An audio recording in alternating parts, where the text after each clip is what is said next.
Mesdames, Messieurs, bonsoir. J'espère que vous m'entendez, que vous me voyez très bien. Nous sommes très heureux de vous recevoir aujourd'hui. Moi, c'est Fonton Sylvestre Onvou. Je suis le directeur gérant du cabinet FSH Expertise.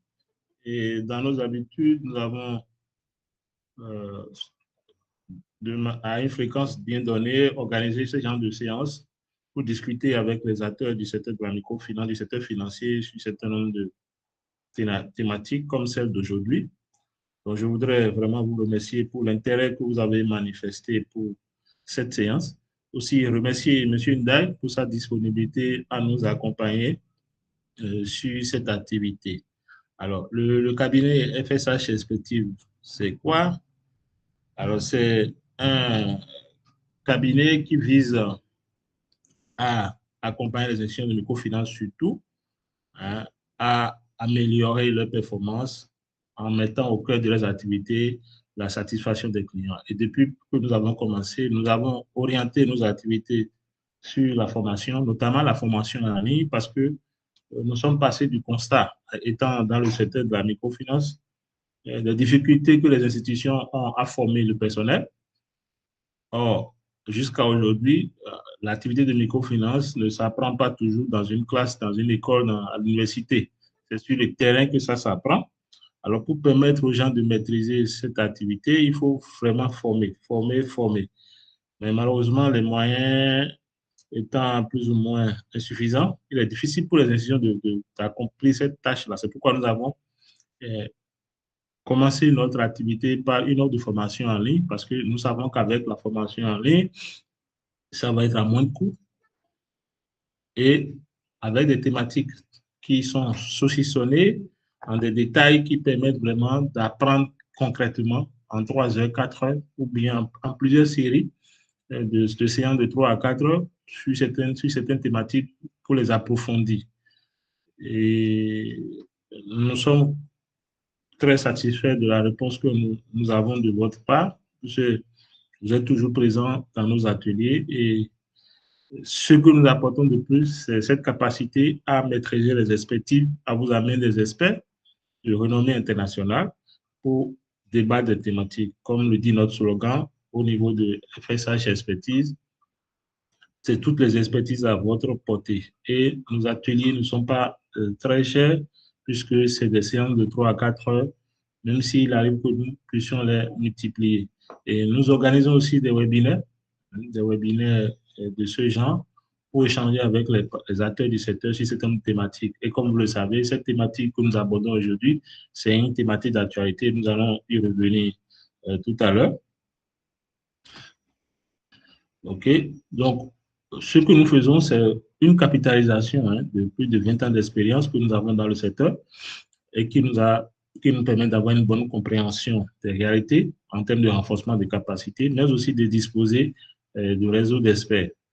Et nous orientons réellement nos formations en ligne en des contenus pratiques. Et nous travaillons aujourd'hui à ce que les heures de formation soient accessibles à tous. C'est pourquoi nous produisons de plus en plus de formations le samedi matin pour que ça n'interfère pas avec vos activités traditionnelles. Alors, qu'est-ce que nous offrons en termes de services de formation? Nous avons ce que nous appelons les AFEL, c'est des ateliers de formation en ligne qui constituent la grosse partie de nos activités de formation. C'est des formations thématiques très pointues, qui durent 3 à 4 heures. Nous avons ce que nous appelons aussi les AFEL masterclass qui permet d'avoir vraiment des intervenants de pointure internationale, des formateurs de haut niveau, mais toujours pour 3 à 4 heures pour aborder dans une approche stratégique certain nombre de thématiques. Nous avons aussi les affaires PAC, c'est des formations en plusieurs séances qui permettent vraiment d'aborder une thématique de long à large et de mieux l'approfondir afin de s'approprier les exigences de cette thématique. Nous avons ce que nous avons appelé les affiliés, c'est quoi? C'est les ateliers de formation en ligne, mais en interne, c'est-à-dire c'est une institution qui demande des formations en ligne uniquement pour son personnel. Et ces formations, c'est qu'elles s'appuient beaucoup plus sur les réalités de l'institution, sur les attentes de l'institution. Et depuis l'année dernière, nous avons commencé les AFEP, c'est les ateliers de formation en présentiel. puisque cette demande-là existe, hein, et nous avons commencé par en organiser. Et chaque année, nous essayons d'avoir des formateurs de renommée de plusieurs horizons, de plusieurs pays. Et notre premier affaire de l'année passée a été animé par un formateur du Togo. Donc, c'est pour toujours euh, garantir des expériences riches et variées qui viennent de plusieurs horizons.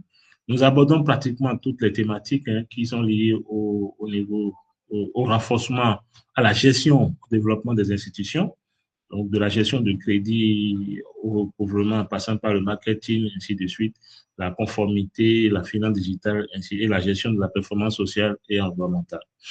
Alors, comment participer à nos formations? C'est soit vous nous écrivez directement pour dire nous sommes intéressés par cette formation, soit vous inscrivez directement sur nos offres. Lorsque nous publions nos offres, vous avez toujours le lien, les liens d'inscription.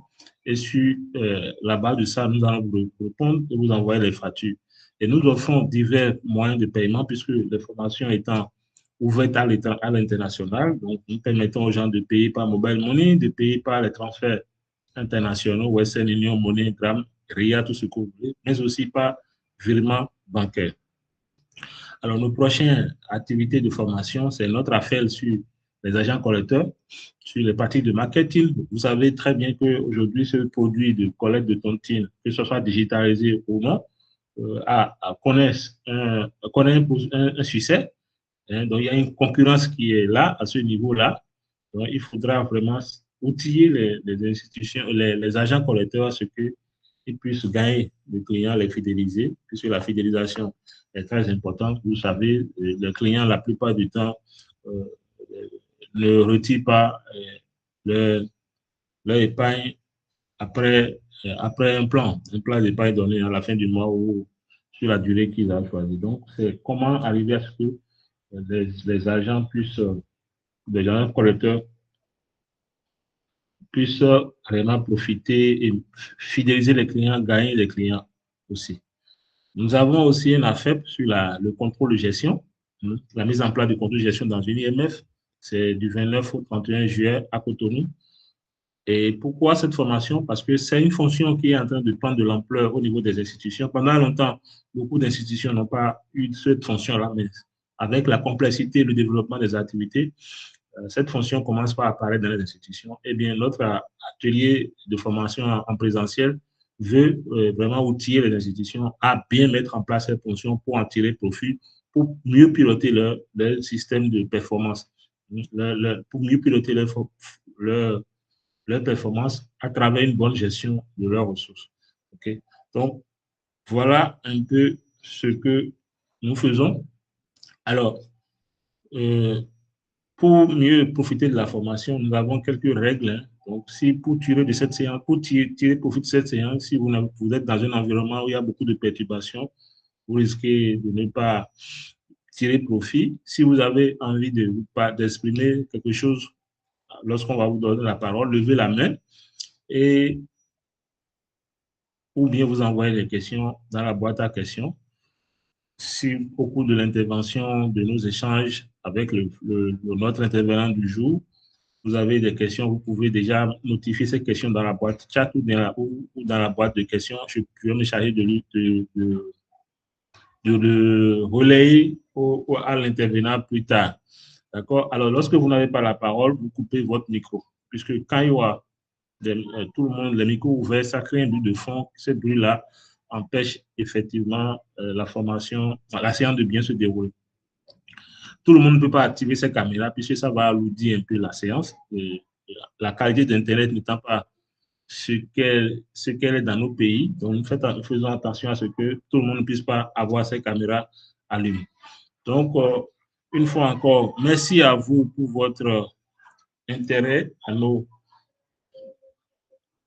à notre activité et notamment à ce webinaire. Nous allons maintenant passer à notre intervenant du jour, M. Ndiaye, que je remercie encore une fois pour sa disponibilité à nous accompagner. Donc, M. Ndiaye est un spécialiste de la finance islamique et c'est lui qui va nous entretenir sur cette thématique-là aujourd'hui dans une sorte d'entretien. Alors, pour nos activités de formation qui sont prévues, je vais envoyer tout à l'heure les liens d'inscription dans la boîte de messagerie et vous pouvez vous inscrire dessus, mais aussi les liens pour comprendre un peu le contenu des formations, je vais vous les envoyer aussi. Alors, pourquoi nous avons choisi de faire ce webinaire-là cet après-midi? C'est pour tenir compte de l'actualité. Comme vous le savez, surtout dans la zone du mois, il y a une nouvelle réglementation. On ne peut pas dire nouvelle, il y a une nouvelle réglementation qui autorise les institutions à faire de la finance islamique. Alors, pour pouvoir faire la finance islamique, il faut comprendre de quoi il est question. Donc, c'est un peu ça, lancer un peu le débat à votre niveau, créer un aperçu avant que si vous avez envie de continuer, vous pouvez le faire. On va voir peut-être avec M. Ndiaye si on peut organiser aussi une formation sur ça. Là, en ce moment, on ira beaucoup plus dans les détails. Okay? Donc, c'est un peu l'intérêt, c'est de vous permettre de vous outiller, de comprendre ce qu'on appelle la finance humaine et voir quel intérêt vous pouvez tirer pour pouvoir améliorer. Parce qu'en autorisant les institutions à faire un certain nombre de choses comme la finance islamique, c'est pour renforcer la viabilité, pour diversifier les sources de revenus, hein, pour pouvoir améliorer les rendements, les rentabilités au niveau des institutions. Mais avant d'y aller, il faut savoir de quoi il est question. C'est un peu ce que nous allons faire cet après-midi. Et je voudrais inviter M.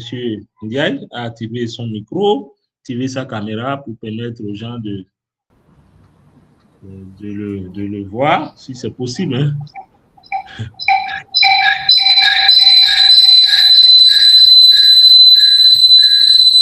Voilà, il y a un bruit de fond. Vous êtes sûr? Vous êtes sûr? Vous êtes connecté sur plusieurs sites là? Si vous êtes connecté sur plusieurs terminaux, il faut fermer le micro sur un terminal d'abord. Si vous êtes connecté avec deux trucs, il faut d'abord couper sur. Le micro.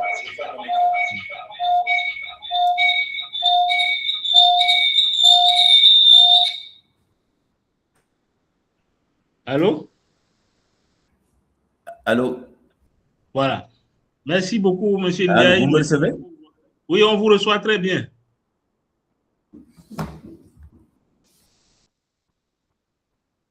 Allô?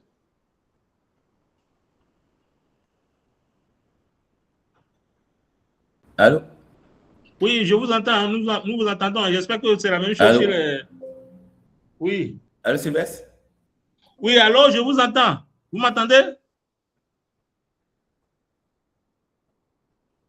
Allô? Allô?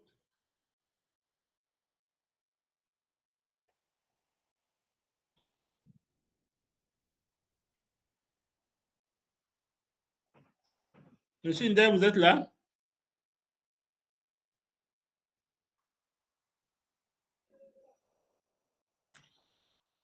Notre intervenant a quelques soucis là. On va l'attendre le temps qu'il vous.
Allô, monsieur Ndeye, vous êtes là?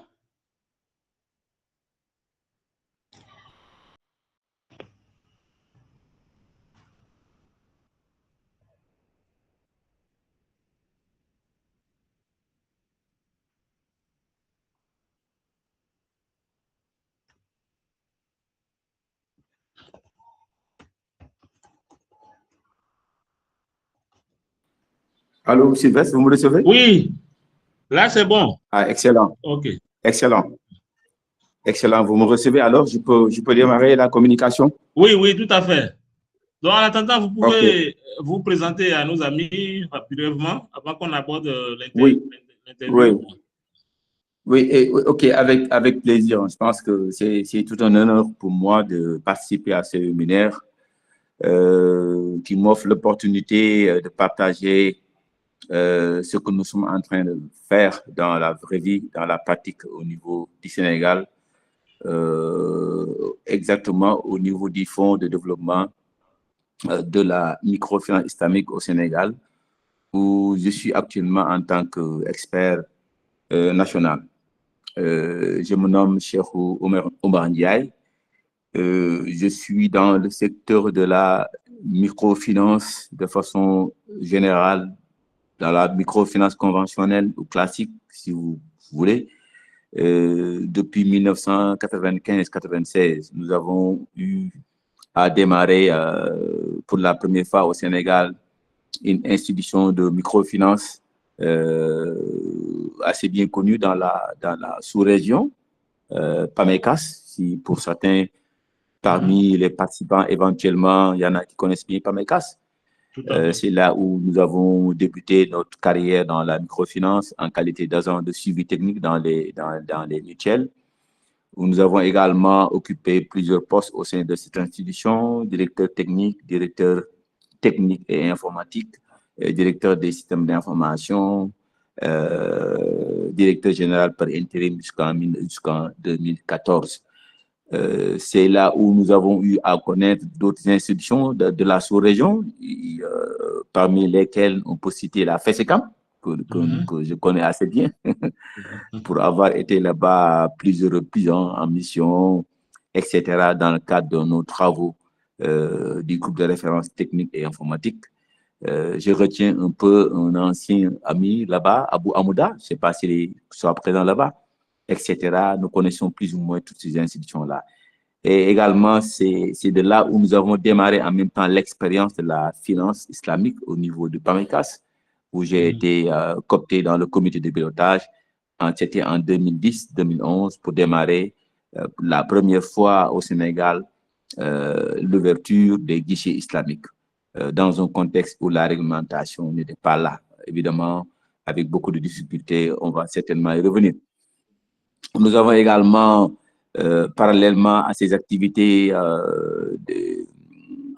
beaucoup d'activités de partage de connaissances dans les universités à Dakar, notamment à l'université de Dakar, pour la partie microfinance. Et nous sommes en même temps co-directeurs d'un cabinet d'appui de services qui s'appelle AS Consulting, avec lesquels nous travaillons pour appuyer les institutions qui souhaitent aujourd'hui ouvrir des guichets ou des branches en finance islamique. Nous avons appuyé l'ouverture d'une branche islamique au Sénégal qui s'appelle Bouchra, avec un capital de 5 milliards.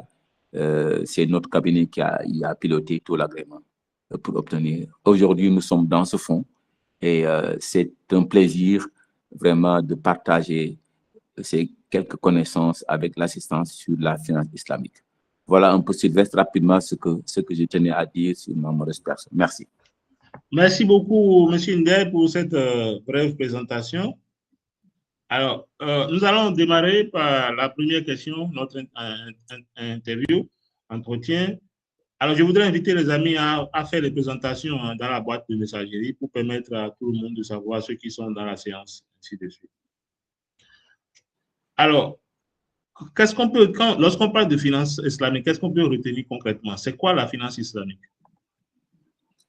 Mais, la finance islamique, c'est une technique de financement qui s'adosse ou qui s'appuie sur des principes très simples, Il y a un périmètre également d'activité à couvrir et il y a de l'attitude, en tout cas, à observer quand on évolue dans la finance islamique.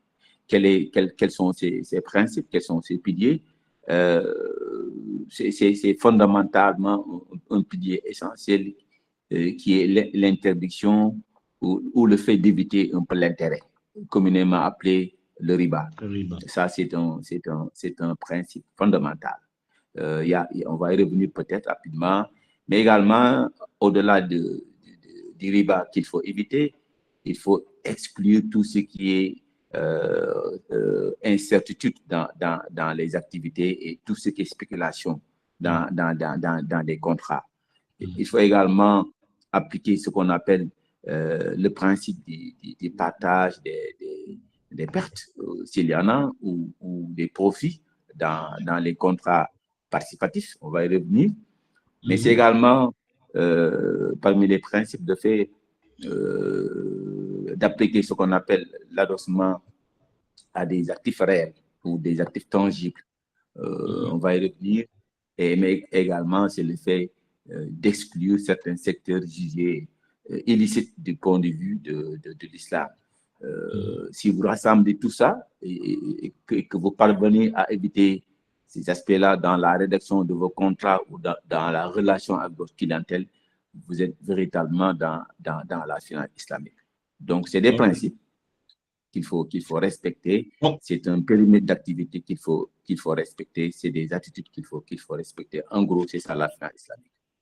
Donc, avec la finance islamique, il n'y a pas d'intérêt, il y a des secteurs d'activité à ne pas financer, et il y a aussi le partage des risques ou bien le partage des intérêts, c'est ça? Oui, exactement. Exactement. Du point de vue de l'islam, l'argent n'est pas considéré comme une marchandise qui peut générer à lui seul de la valeur. Donc ça, c'est une perception du point de vue de la charia. Par contre, cet argent, le capital que vous détenez, est un moyen qui vous permet d'acquérir des biens, des services, de la marchandise à partir de laquelle vous avez la possibilité de créer de la valeur. C'est ça la perception de l'islam concernant l'argent tout court. C'est pourquoi il est strictement interdit de stocker une somme d'argent, de confier un montant, une somme à une banque et de croiser les bras et d'attendre à ce que la banque vous rémunère par rapport à ce stock d'argent sans rien faire. Et c'est ça qui est fondamentalement interdit et qui est appelé intérêt du point de vue de l'islam. Maintenant, vous allez me dire, évidemment, puisque la finance islamique interdit l'intérêt, alors comment est-ce qu'une institution, comment une banque islamique devrait-elle en fait se débrouiller entre guillemets pour pouvoir vivre ou fonctionner? Certainement, on va y revenir. On va y revenir, tout à fait. Alors aujourd'hui, par rapport à cette définition, si on prend la finance classique que nous connaissons, pour ne pas dire la finance occidentale, alors qu'est-ce qui différencie concrètement? Quels sont les éléments, 3 ou 4 éléments que vous pouvez nous donner qui différencient la finance islamique de la finance classique? Oui, le premier élément de différenciation, je pense qu'on l'a dit tout à l'heure, en finance islamique, il n'y a pas d'intérêt, alors que dans la finance conventionnelle ou classique, c'est l'intérêt qui alimente fondamentalement les fonds propres ou les bas de bilan de ces institutions-là. Autre aspect comme élément de différence que j'aime le plus, c'est le partage des risques. On ne vous laisse pas seul en finance islamique. Il y a ce qu'on appelle les contrats participatifs ou les contrats associatifs, où la banque, en tant qu'État islamique, essaie de s'initier ou bien vous accompagne dans la conception, dans le déroulement et dans le pilotage de vos projets. Parce qu'il y a le principe du partage des risques qui est également mis en exergue. Il y a également l'élément élément de différenciation. En finance classique, on ne regarde pas trop l'orientation de vos financements. Donc, alors que de l'autre côté, il y a un périmètre d'activité qui est ciblé. Et c'est important. Là, on ne vous interdit pas de faire de la spéculation, de faire de l'incertitude dans la finance classique, alors que également, de l'autre côté, on veille à ce que les financements respectent tout ce qui est spéculation. Il y a un aspect qui les différencie, c'est le filtrage sectoriel, éthique, devrais-je dire, où les fonds islamiques ou le financement excluent certains secteurs comme le financement de tout ce qui est brasserie, tout ce qui est alcool, tout ce qui est tabac, tout ce qui est jeu de hasard, tout ce qui est armement, etc., etc. Donc, c'est autant d'éléments qui nous différencient. Et enfin, du point de vue gouvernance, il y a la présence d'un organe éminemment, hautement respecté, qui est le Conseil de conformité appelé Sharia Board, que nous voyons dans la structure organisationnelle des institutions. Donc, c'est quelques éléments de différenciation que nous pouvons probablement dire. D'accord. Donc, au-delà des questions d'intérêt à ne pas chercher à voir, il y a des secteurs d'activité comme les secteurs qui ne sont pas autorisés par la charia, comme la boisson, les jeux de hasard, tout ce qui fait de la spéculation. Mais aussi, pour garantir tout ça là, il faut forcément avoir un charia board au niveau de l'institution qui s'assure que toutes ces décisions sont respectées. Exactement. Alors, quand on regarde les difficultés ici au niveau de nos pays en termes d'inclusion financière, est-ce qu'aujourd'hui, parce que quand on parle d'interdiction, ça veut dire qu'il y a des secteurs d'activité qui ne vont pas être financés. Est-ce que quelles sont les solutions qu'apporte aujourd'hui la finance islamique à ces problèmes d'inclusion financière que nous avons, puisqu'il y a des parts entières de nos populations qui ne sont pas intégrées dans nos pays? Est-ce que la finance islamique a des solutions pour ces choses-là, pour ces défis-là, aussi en matière de protection des clients? Bon, enfin, relativement à l'inclusion financière, aujourd'hui, on a constaté en tout cas chez nous, bon, évidemment, excusez-moi de prendre l'exemple sénégalais que je maîtrise le plus. Tout à fait. Il y a une bonne frange de la population qui, en quelque sorte, c'est auto-exclu de ces institutions financières, de ces institutions de microfinance et même de ces banques, pour la bonne et simple raison que il y a un fait, c'est quoi ces faits? C'est de voir ces institutions qui ne respectent pas leurs convictions, leurs aspirations religieuses. Ça, c'est un fait. Évidemment, la finance islamique n'est pas une technique de financement qui est ségrégative du point de vue de la religion. Non, loin de là. Mais il y a une frange de la population qui aujourd'hui préfère ne pas utiliser ces services-là, préfère ne pas recourir aux institutions de microfinance conventionnelles et aux banques classiques pour la bonne et simple raison qu'elles ne s'identifient pas, qu'elles ne se retrouvent pas par rapport à leur offre. Et là, c'est une forme d'exclusion. Il y a également d'autres qui aujourd'hui ne reviennent pas parce qu'ils sont en quelque sorte, ils ne s'identifient pas non seulement à ces institutions, mais constatent un fait, ces taux d'intérêt appliqués, en tout cas par ces institutions, semblent être des taux d'intérêt extrêmement élevés qui font qu'aujourd'hui, on les exclut. Donc, il y a plusieurs facteurs d'exclusion. Maintenant, la finance islamique, à travers ce qu'on appelle la finance sociale islamique, essaie d'élargir le périmètre du ciblage, tant et si bien que même si vous n'avez pas suffisamment de ressources, il y a d'autres mécanismes, il y a d'autres instruments adaptés à des populations extrêmement vulnérables et qui sont évidemment intégrés dans la finance islamique à travers tout ce qui est finance sociale islamique, à travers les institutions comme le WAQF, à travers des instruments comme la zakat, à travers des instruments comme le Khard Hassan, qui est un prêt à taux zéro. On vous prête 100 000 francs et vous remboursez 100 000, etc. Donc, ne serait-ce que du point de vue de la finance sociale islamique, il y a des mécanismes parfaitement adaptés à la finance islamique qui permettent d'intégrer ces populations exclues. Donc, par voie de conséquence, le périmètre de couverture est beaucoup plus intéressant quand vous utilisez les techniques de la finance islamique. Donc, avec la finance islamique, le segment de marché des clients qui, pour des raisons religieuses, ne sont pas aujourd'hui couverts, vont être couverts. Et aussi, avec les produits de finance islamique sociale, on peut aussi toucher les couches les plus défavorisées. Exactement, exactement. Nous venons, par exemple, pour la petite histoire, nous avons fait récemment une visite de benchmark au niveau du Pakistan, dans le cadre, bien sûr, du Fonds de développement de la microfinance appuyé par la BID. Là, moi, j'ai été surpris de voir au Pakistan, il y a une institution qui s'appelle Ahwat Institute.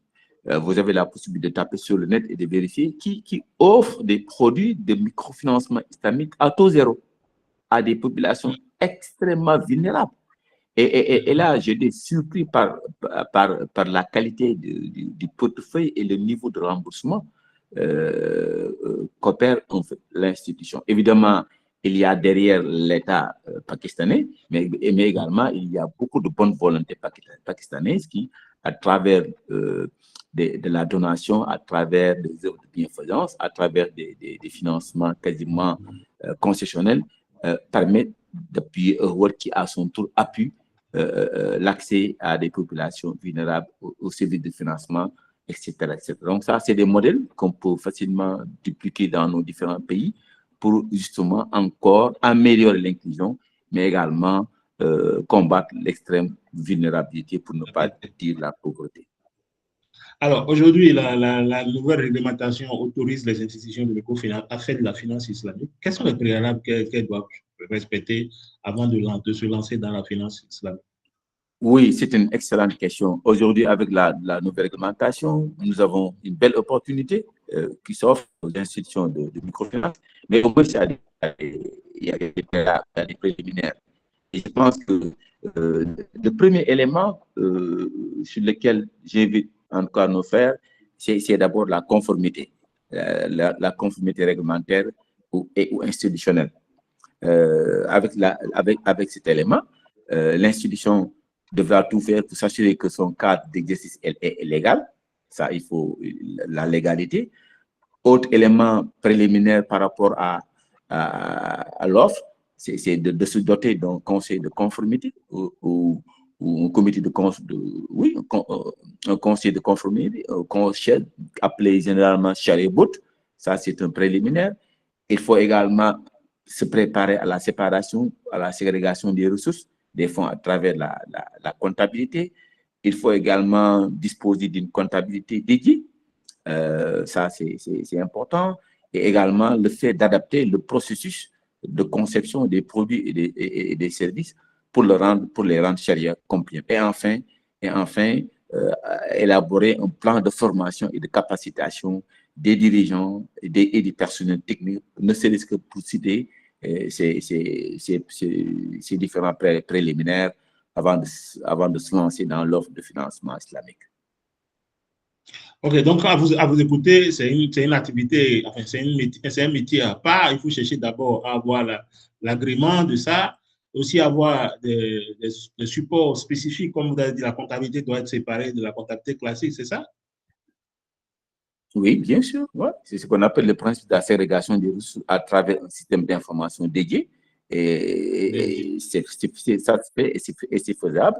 Et là, vous serez en mesure d'offrir les produits et des services financiers islamiques, de faire du reporting et de respecter tout le reporting exigé aujourd'hui par les autorités de supervision, notamment la Banque centrale et les différentes structures ministérielles de suivi des institutions de microfinance. Donc, ce n'est pas un produit qu'on ajoute à son offre habituelle, c'est carrément créer une institution dans une institution, c'est ça? Oui, en fait, bon, est-ce qu'on peut dire que c'est une institution dans une institution, dans la mesure où déjà, du point de vue de la réglementation, il est permis d'avoir ce qu'on appelle les fenêtres. Par exemple, je prends le cas de la FESICAM, qui aujourd'hui, si elle décide de se lancer dans la microfinance, elle peut dire, écoutez, moi, j'active, ou bien je vais avoir une autorisation pour une fenêtre au sein de la fédération. Ou bien, on se lance carrément vers la création d'une branche full islamique, etc. Maintenant, dépendant des options, il y a évidemment des conséquences sur l'offre sur la stratégie de communication, sur le marketing, etc. Tout dépend de l'option. On peut avoir soit une fenêtre ou bien avoir carrément une branche dédiée. Exemple, au Sénégal, on a plusieurs branches, hein, on a plusieurs institutions full islamiques. De plus en plus, on peut citer l'institution la plus récente, Bouchra, avec un capital de 5 milliards qui regroupe la BID, le PAMECAS, les assureurs, etc.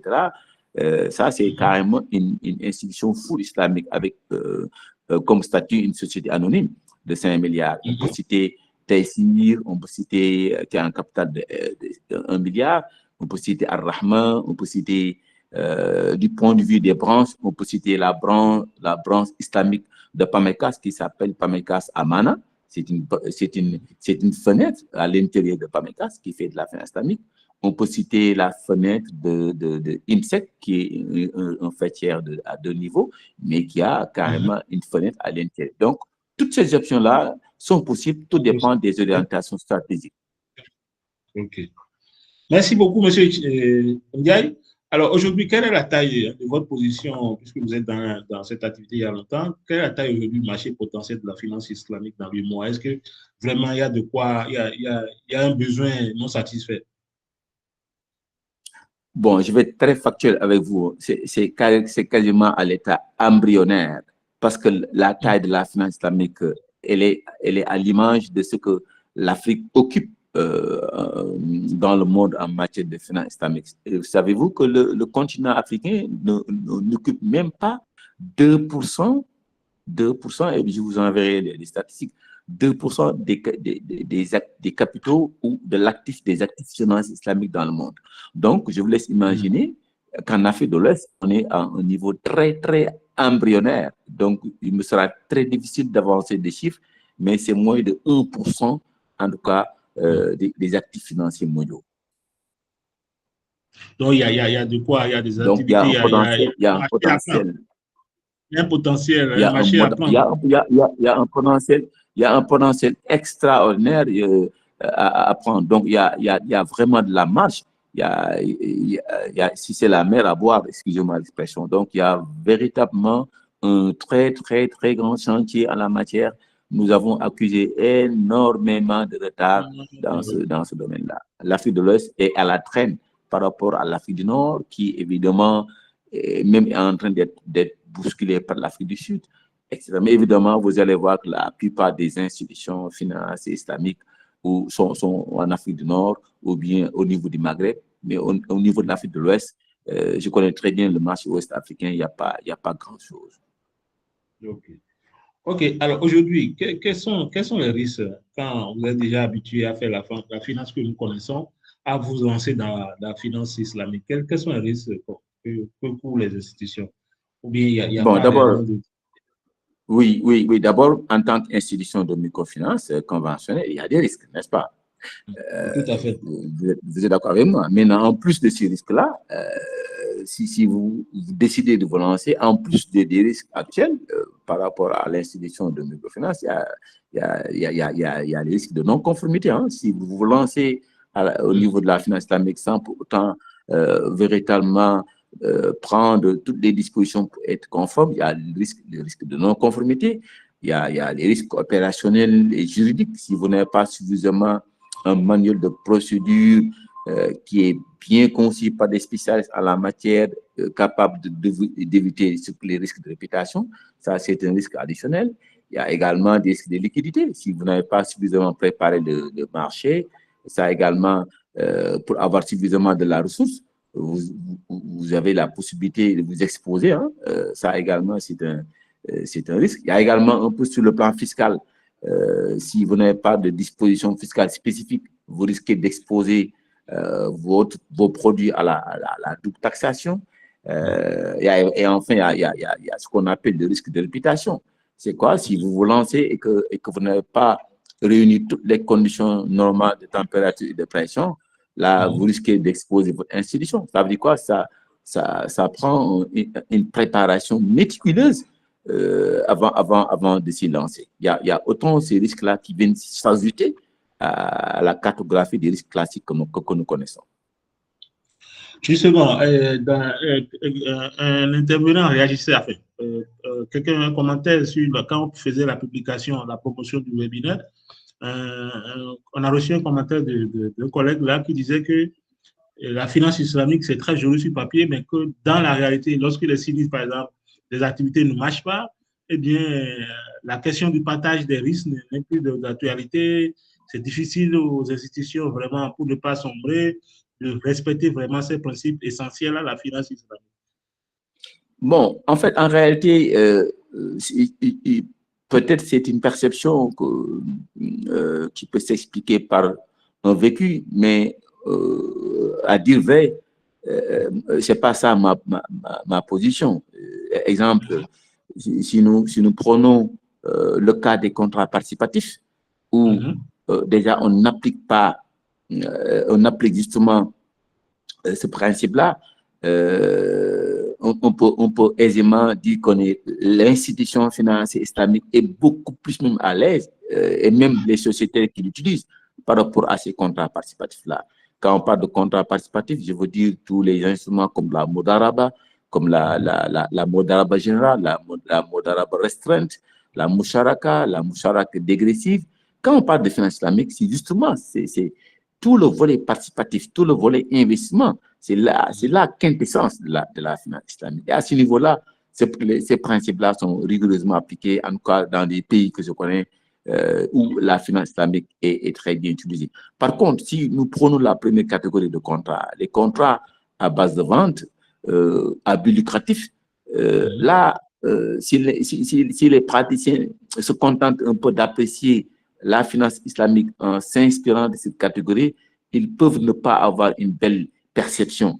C'est pourquoi, avec l'état embryonnaire de la finance islamique au niveau de l'Afrique de l'Ouest et dans nos pays, il va être extrêmement difficile d'apprécier l'efficacité de ces institutions-là. Et même en l'absence d'instruments de comparatifs, ce n'est pas très évident d'apprécier un peu la finance islamique comparée à la finance conventionnelle. Mais je suis persuadé que si ces institutions-là ont suffisamment d'espace d'expression avec un volume de marché, vous verrez qu'il n'y a pas faute avec la finance conventionnelle. OK. Alors, comment aujourd'hui la réglementation facilite un peu les IMF à développer ou à déployer une offre de services financiers? C'est vrai que la réglementation existe. Il y a beaucoup d'instructions de la Banque centrale par rapport à cela. Comment cette réglementation permet aux institutions de s'engager facilement dans la finance islamique? D'abord, je pense que si on interroge un peu l'historique de la réglementation des institutions de microfinance depuis, en tout cas, 1993, chez nous au Sénégal jusqu'à date, pour la première fois avec la dernière loi de microfinance, il y a une véritable ouverture. Donc ça, le fait de l'autoriser, le fait de l'intégrer avec une nouvelle réglementation, ça veut dire quoi? C'est une belle opportunité. Maintenant, on nous offre la possibilité d'être dans la légalité, on nous offre la possibilité d'avoir aujourd'hui une panoplie de produits légalement reconnus à travers la réglementation. On nous offre la possibilité d'avoir soit une fenêtre et ou bien une branche. On nous offre la possibilité déjà de nous doter d'un référentiel comptable spécifique à l'activité de microfinance islamique ou en code de finance islamique. Et avec ce référentiel comptable, on a la possibilité, si la Banque centrale accompagne l'achèvement de ce référentiel, d'avoir un propre dispositif prudentiel. Et si vous avez votre propre dispositif prudentiel, c'est tout le volet reporting, donc le pilotage et la gestion de ces institutions-là deviennent carrément clairs. Donc, pour moi, il y a véritablement de la matière. Il suffit maintenant d'exploiter, d'explorer toutes ces nouvelles possibilités offertes par la réglementation pour pousser les institutions de microfinance à aller vers les produits de finance islamique. Donc, la réglementation existe, il suffit seulement de se conformer à ça. Exactement. On va commencer par offrir des services de finance. Seulement, il va falloir maintenant, la réglementation existe, oui, c'est une condition nécessaire, mais elle n'est pas suffisante. Il va falloir que d'autres acteurs viennent maintenant accompagner les institutions, des spécialistes dans le renforcement des capacités. Comme vous, avec vos services, vous avez l'obligation d'accompagner les acteurs, de les pousser vers ça, et justement de leur offrir la possibilité d'exploiter toutes les opportunités offertes à la réglementation, en leur offrant des services d'accompagnement, de formation, de sensibilisation et même de constitution de dossiers d'agrément. Merci beaucoup. Alors, aujourd'hui, est-ce que vous avez des expériences à partager avec nous sur les institutions qui aujourd'hui se portent bien grâce à la finance islamique? Bon, en tout cas, au Sénégal, le marché n'est plus à l'étape embryonnaire, on est en phase d'émergence. Nous avons accompagné tout récemment une institution full islamique, Bouchra, pour avoir obtenu son agrément. Nous avons accompagné Taïsir, qui aujourd'hui se porte bien. Nous avons accompagné également Rahman avec d'autres collègues qui se portent bien. En tout cas, pour la partie microfinance que je maîtrise le plus, véritablement, ces institutions qui sont aujourd'hui en train de fonctionner se portent bien. Et là, les rythmes, les trends d'adhésion sont très satisfaisants. Par contre, pour la banque islamique que nous connaissons, aujourd'hui, cette banque occupe la 3e place au Sénégal. En moins de 10 ans, on a vu un niveau de progression extraordinaire parce qu'il y a une très forte adhésion des populations sénégalaises à ces produits et services financiers islamiques. Donc, pour le moment, ces institutions-là fonctionnent très bien. Pour les parties assurantielles, notamment Takaful et les fonds communs également, parce qu'au Sénégal, on a une compagnie qui fait de l'assurance islamique. Elle se porte bien. On a des fonds communs également qui se portent bien. En tout cas, pour le moment, au niveau de l'espace sénégalais, on n'a pas encore de difficultés à signaler par rapport à ces institutions qui occupent l'écosystème de la finance islamique au Sénégal. OK. Donc, ça veut dire que toutes les institutions que vous connaissez qui, au Sénégal, surtout, qui font de la finance islamique, se portent bien. Elles se portent bien. Pour le moment. Okay. Elles se portent bien. Ouais. Merci beaucoup. Alors, en conclusion, qu'est-ce que vous pouvez nous dire? Quelles sont les recommandations fortes que vous avez aux institutions qui veulent s'engager dans la finance islamique? Ne pas hésiter, parce que c'est de nouvelles opportunités pour élargir le panoplie d'offres, être dans la légalité, en respectant la réglementation, et surtout se faire accompagner si elle le désire et ne pas s'aventurer. Il ne faut pas simplement que l'institution en fasse carrément mode. C'est justement, ça doit être le reflet d'une réflexion longuement mûri au niveau de l'institution, parce que c'est des orientations stratégiques. Il ne faut pas se lancer parce que le Sénégal se lance, la Côte d'Ivoire se lance. C'est ce que je disais à mes amis de Dunacopec en Côte d'Ivoire l'année dernière, j'étais là-bas. Je leur dis, ne pas se précipiter. Ce n'est pas forcément une course de vitesse, mais c'est plutôt une course de fond. Okay. Merci beaucoup pour cet entretien, les réponses que vous avez apportées à nos questions. Il y a déjà des questions dans la boîte de messagerie. Nous allons les relayer et puis ceux qui veulent s'exprimer aussi peuvent lever la main et activer les micros. Il y a mon ami Georges Assevi qui, dans la discrétion et dans le webinaire, qui nous fait l'honneur d'être là. Alors, il voudrait savoir comment les institutions islamiques, les IMF islamiques parviennent à se rentabiliser s'il n'existe pas d'intérêt, de pénalité de retard, de frais de dossier. Quel est le business model qui assure à la finance islamique sa rentabilité, sa pérennité, étant donné que ces IMF sont avant tout des entreprises? Donc, enfin, il n'y a pas d'intérêt, il n'y a pas de pénalité. Comment on gagne de l'argent en faisant la finance islamique? En fait, c'est la question. C'est très clair la question. Elle est formulée de cette façon. C'est ça. On demande de ne pas appliquer l'intérêt. On ne va pas laisser en fait l'institution de microfinance islamique comme ça. Il y a ce qu'on appelle les marges bénéficiaires sur les catégories de contrats. Exemple, la finance islamique ne remet pas de l'argent. Si vous avez l'intention de mener un projet, d'acquérir un équipement, un bien, un service, on achète le bien, l'institution de microfinance islamique ou la banque islamique se positionne en acquérir avec ce qu'on appelle la moraba simple, acquiert le bien, vous revend le bien avec une marge bénéficiaire. Et cette marge bénéficiaire-là, c'est un gain. Il y a également l'ensemble des produits qui sont classés dans la catégorie des instruments à base de vente. Peut-être on n'aura pas l'occasion aujourd'hui de revenir sur les produits. Un produit comme la Morabaha est un produit qui apporte énormément de gains pour les institutions de microfinance islamique. Il y a l'instrument comme le Salam, il y a l'instrument comme le Lijara et Istisna qui sont des contrats d'achat et de revente de biens et services qui gagnent, qui procurent des revenus à la banque.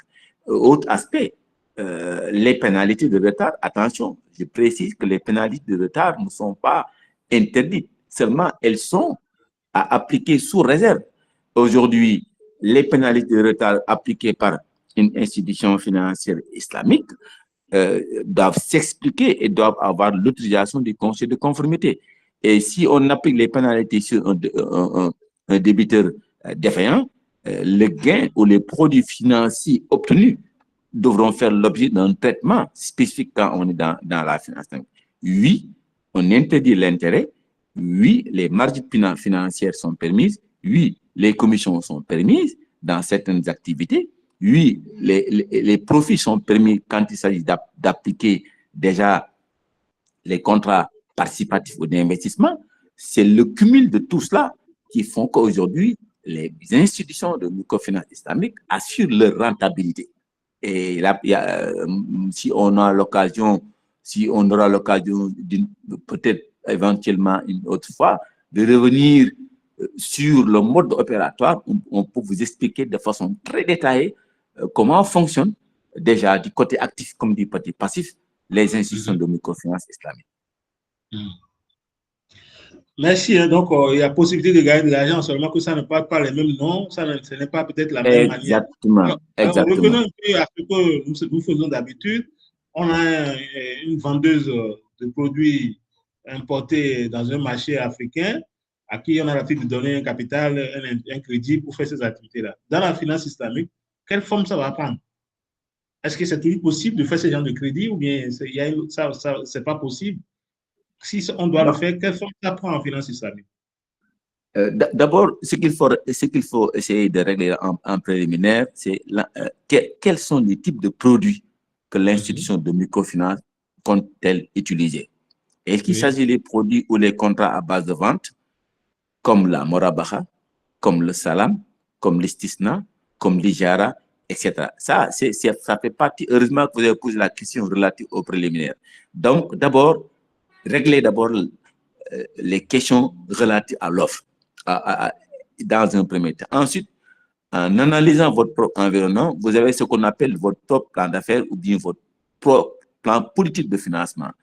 C'est l'ensemble de ces documents qui sont regroupés par l'institution de microfinance islamique avant d'abord de dire je vais privilégier les instruments de vente ou les instruments d'investissement.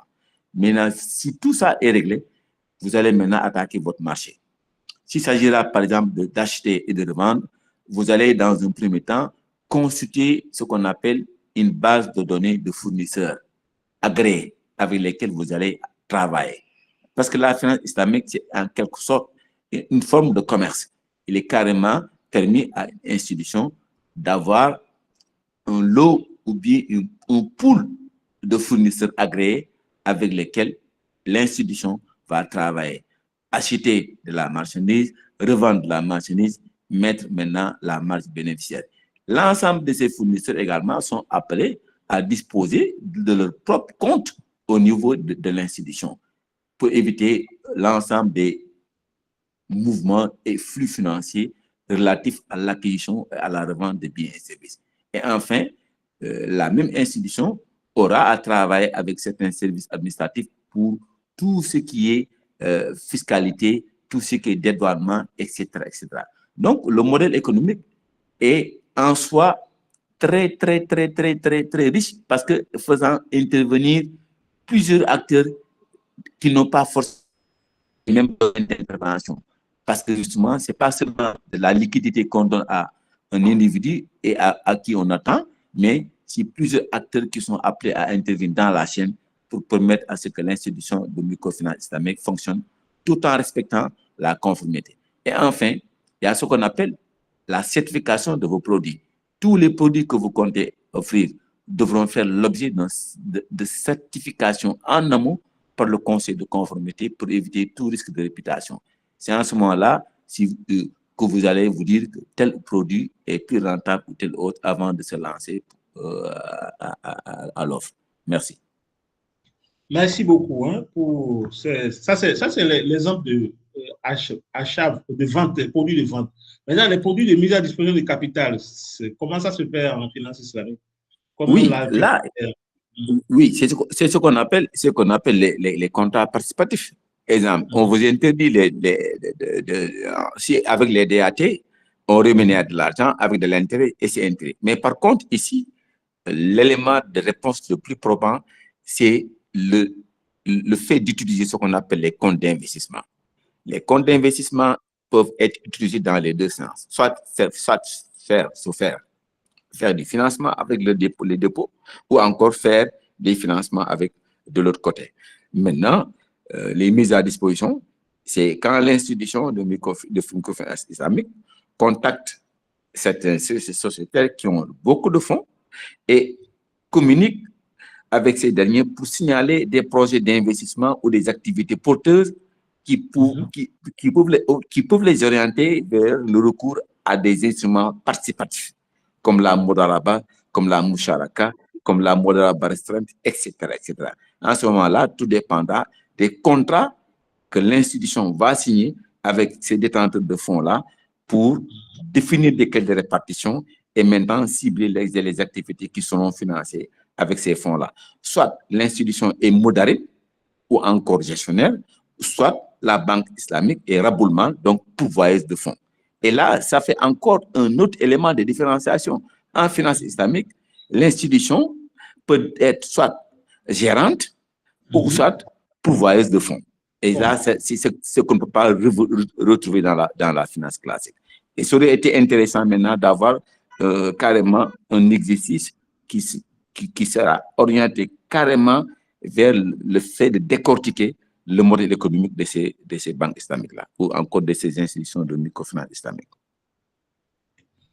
Merci beaucoup, M. India. Il y a une question. Alors, comme on l'a dit tout à l'heure, en termes de réglementation, il y a une sorte de comptabilité à part, il y a un mode d'enregistrement des opérations. Alors, si on est dans une institution de microfinance qui fait d'autres finances à côté, comment va se faire alors la consolidation des comptes pour avoir des états financiers homogènes au niveau de l'institution? Oui. Qu'est-ce que dit la comptabilité? Est-ce que on est obligé de consolider ou bien on fait deux comptabilités, deux états financiers séparés? Non, vous savez, tout dépend maintenant de la capacité de vos systèmes d'information. Évidemment, moi, je n'encouragerai jamais une institution de microfinance qui n'a pas un système d'information automatisé à s'y lancer. Je vous laisse imaginer la difficulté pour une institution qui n'a pas un logiciel dédié. Ça, je pense que vous conviendrez avec moi que c'est quasiment impossible. Par contre, il y a des logiciels spécifiquement dédiés à cela, qui sont capables maintenant de faire non seulement le reporting pour la partie conventionnelle, de faire un reporting pour la partie islamique et même de faire un état consolidé. Tout dépend également des dispositifs prudentiels que la Banque centrale et des référentiels comptables que la Banque centrale compte mettre en tout cas publier pour accompagner et parachever le cadre réglementaire, mais c'est carrément possible avec des systèmes d'information dédiés en la matière. Nous l'avons vu, moi j'ai vu des logiciels capables de le faire. Si vous prenez le cas de logiciels NIM, développé par un provider, un éditeur sénégalais, ils sont vraiment très dans la matière. Il y a également d'autres logiciels que j'ai vus au Maroc qui aujourd'hui tournent correctement pour la branche full comme déjà pour une institution qui a à la fois les deux offres. Mais donc, côté reporting, je pense que les promoteurs n'ont pas de souci à se faire. Le seul souci c'est leur capacité financière. Est-ce qu'ils ont suffisamment de fonds pour acquérir ces dossiers-là? Mais il y a des logiciels qui traitent correctement tous les reporting en faisant la séparation ou la consolidation. Merci. Merci beaucoup, Monsieur Ndiaye, pour ces explications. Est-ce qu'il y a d'autres questions? On a Monsieur Omar qui vous remercie hein, pour réponse. Et puis c'est sa première contact, sa première fois d'être en contact avec la notion de finance islamique. Donc, voilà. Est-ce qu'il y a d'autres questions par rapport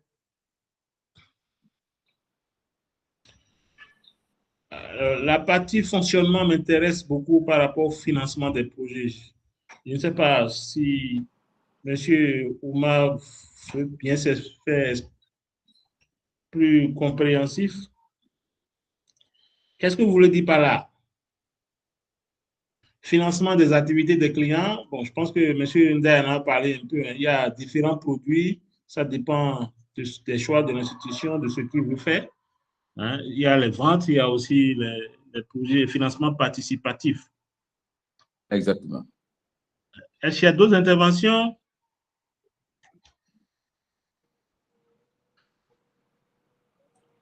C'est bon? Alors, comment le remboursement se fait lorsque la banque finance un projet? Ben, comme tout projet, je pense que il y a, au-delà de la signature des contrats, il y a les modalités de décaissement, mais également il y a les modalités de remboursement, il y a tout ce qui est tableau d'amortissement, et je pense que les clauses de remboursement seront consignées entre le client et l'institution. Est-ce que c'est des remboursements par trimestre, par semestre, c'est des remboursements in fine, etc. Tout dépend des clauses du contrat entre l'institution, la microfinance islamique et déjà celui qui bénéficie des financements. Donc, mais il n'y a pas de distinction, comme on le fait souvent, de l'échéancier entre capital et intérêt. Hein? Non, là, on ne va pas parler d'intérêt. Vous savez qu'aujourd'hui, si vous prenez un instrument comme la Morabacha, on va appliquer une marge bénéficiaire. Maintenant, cette marge bénéficiaire-là, elle est fixe. Donc, elle est une marge par rapport à la durée. Maintenant, si on se rend compte que au bout de 10 mois, 15 mois, l'emprunteur ou celui qui a bénéficié des financements a de la difficulté, il ne s'agira pas de parler de rééchelonnement, de révision du tableau. Non, la marge, elle est fixe et elle n'est pas variable dans le temps. Ça, c'est interdit du point de vue de la charia. Par contre, si quelqu'un a de la difficulté, là, on peut faire intervenir le conseil de conformité pour voir comment lui accorder des facilités sans pour autant revenir sur les tableaux d'amortissement. Maintenant, si ça a d'accorder encore 1 mois, 2 mois de répit, sans toucher déjà au TA, c'est ça qui est organisé et qui est accepté du point de vue de la charia. Et au bout de 2 mois, 3 mois, s'il revient à la normale, il va continuer à rembourser comme si rien n'était. Voilà. Donc, la finance islamique aussi, il y a c'est comme une sorte de comité qui décide de faciliter à donner aux clients des difficultés. Exactement. C'est le conseil de conformité interne. Ok. Alors, pour une dernière préoccupation, comment se fait le partage des risques? C'est vrai que là, on n'est pas allé dans les détails sur les produits, mais est-ce que quand les risques surviennent, comme vous l'avez dit, il y a possibilité d'aider la personne à trouver d'autres moyens, enfin, à faciliter le remboursement. Mais si les risques surviennent, il n'y a pas possibilité pour la personne de se refaire. Comment se partagent les risques en ce moment-là? Les pertes, vous voulez dire certainement? Oui, les pertes, oui. Voilà. Et par exemple, si vous prenez les contrats participatifs ou les contrats associatifs, ces contrats-là s'adossent à ce qu'on appelle le partage des projets et des pertes. Si vous prenez un contrat de Modaraba ou la Modaraba générale, Ce contrat regroupe à la fois les détenteurs de fonds, communément appelés en arabe les raboulman, et les moudarib ou encore les gestionnaires. Maintenant, pour ce type de contrat, en cas de gain ou en cas de profit, les profits sont partagés entre le raboulement ou le financier et le gestionnaire selon des clés de répartition en amont, définies en amont dans le contrat. Maintenant, en cas de perte, en finance islamique, c'est le financier ou le détenteur des capitaux qui perd son capital. Le gestionnaire perd son temps de travail, il n'obtient rien. Donc, parce que du point de vue de l'islam, le temps de travail, le temps que vous consacrez pour mener l'activité, ce temps a de la valeur. Et si au bout d'un an, 2 ans, vous perdez, mais vous n'allez rien obtenir. Donc, vous perdez votre temps et vous perdez tous les efforts consentis pour mener le projet. Par contre, si le cas qui a financé l'activité également à son tour perd son argent. Voilà un peu le principe du partage de pertes et de profits en l'islam. Si vous prenez en finance islamique, si vous prenez un contrat comme la Mosharaka, qui est un contrat d'association ou un contrat qui regroupe déjà 2 personnes et chacun apporte déjà une partie des capitaux, en cas de gain, la répartition se fera au prorata de leur apport. Ça, on est dans la partie des contrats de Musharaka. Donc, avec la Musharaka ou l'association, en cas de gain, en cas de profit, les profits sont répartis au prorata des apports et en cas de perte également, les pertes sont réparties au prorata des apports. Ok. Merci beaucoup. Je pense que sur les produits, on va venir peut-être dans un atelier un peu plus avec beaucoup plus de temps, on ira en profondeur sur ces aspects-là. Je pense que ça commence pas vraiment à intéresser les gens. Bon, il y a des questions ici. Bon. Est-ce que vous avez des recommandations à faire pour des formations en finance islamique? Ou bien nous, on pourra, avec M. Ndiaye et d'autres experts, peut-être, si il les recommande, proposer peut-être des sessions de formation sur cet aspect-là pour aborder davantage les préoccupations liées à la finance islamique. En tout cas, avec l'université de Dakar, au niveau de l'IFAS, nous offrons des certificats. Nous offrons on a un master en finance islamique, mais également nous offrons des certificats et on a des certifications en ligne animées par d'éminents experts reconnus en la matière, reconnus sur le plan national et sur le plan international. Et nous travaillons également avec des cabinets d'expertise comptable qui aujourd'hui sont sollicités et qui viennent nous solliciter à notre tour, surtout pour la partie certification. J'ai constaté que pour les professionnels, les offres de certification sont très demandées. Et bon, pourquoi pas avec vous, si ça vous intéresse, ce modèle peut être reconnu. On a également des offres sur les modules en présentiel. Nous l'avons fait en Côte d'Ivoire tout récemment. Et nous l'avons fait également, nous avons accompagné certains cabinets en Mauritanie tout récemment. Et naturellement, au niveau du marché sénégalais. Tout dépend de ce que vos partenaires souhaitent. Mais aujourd'hui, à l'état actuel, avec les nouvelles technologies, je pense qu'il y a beaucoup de choses qui peuvent se faire à distance, à moindre coût. OK. Merci beaucoup. Merci, M. Ndiaye, pour cette disponibilité, pour avoir accepté de nous accompagner. Merci aux amis, aux participants. Donc, nous allons voir avec M. Ndiaye comment, dans les mois à venir, proposer une offre de formation, toujours dans les formats que nous avons l'habitude de faire, peut-être en 2 ou 3 séances, pour comprendre davantage un peu les produits, comment ça fonctionne, ainsi, pour vraiment diffuser l'information. Parce que, comme vous l'avez vu, c'est une opportunité. Maintenant, il faut mieux maîtriser cela pour que ça ne devienne pas un danger pour la viabilité et la rentabilité de nos institutions. Merci beaucoup à tous pour la participation. Je sais que vous avez beaucoup de choses à comprendre davantage, mais on ne peut pas tout faire cette fois-ci. ce n'est que partie remise. Alors, nous vous rappelons nos prochains ateliers, nos formations. Nous avons une formation sur le marketing pour les agents collecteurs. C'est à 25 000 francs, c'est en une séance de 3 à 4 heures avec un expert béninois, M. Amadou Latif. Et à Cotonou, une formation de 3 jours sur la mise en place du contrôle de gestion dans les IMF avec un béninois toujours, M. Bukovo. Donc, les frais d'inscription, c'est à 150 000 francs CFA.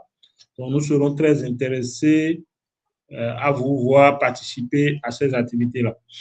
Bien sûr, après cette séance, vous aurez l'enregistrement de la séance, puisque la séance est enregistrée. Et nous allons vous envoyer aussi le support de présentation que j'ai présenté ici. Merci de rester en contact avec nous. Alors, si vous le souhaitez, bien sûr, nous allons vous inscrire dans notre liste de diffusion. Ceux qui se sont inscrits pour le webinaire, vous allez recevoir bientôt, régulièrement maintenant, nos activités, si vous le souhaitez. Sinon, lorsque vous n'êtes pas disponible pour ça, vous pouvez vous déconnecter de la liste de diffusion. Merci beaucoup pour la participation. Merci à Georges pour l'honneur d'être avec nous. Merci à Moïse, merci à Bio. Il y a longtemps, j'ai eu de ces nouvelles, à Wali, Ibrahima, et mes amis de Sekaka, Madame Latifatou, et Béré STB. Nos offres sont toujours sur nos sites, sur nos pages des réseaux sociaux, Facebook, FSH Expertise, LinkedIn, FSH Expertise, nos numéros de WhatsApp, plus 229 01 95 114 12 16, vous avez nos actualités, nos informations. Merci à tous pour la participation. Bonne suite de journée et merci à Jean-Pierre aussi, qui ouvre toujours nos messages lorsqu'on l'envoie dans sa boîte de messagerie. Il fait partie des rares qui nous donnent le retour d'ouverture des messages. Merci beaucoup. Bonne soirée et à très bientôt.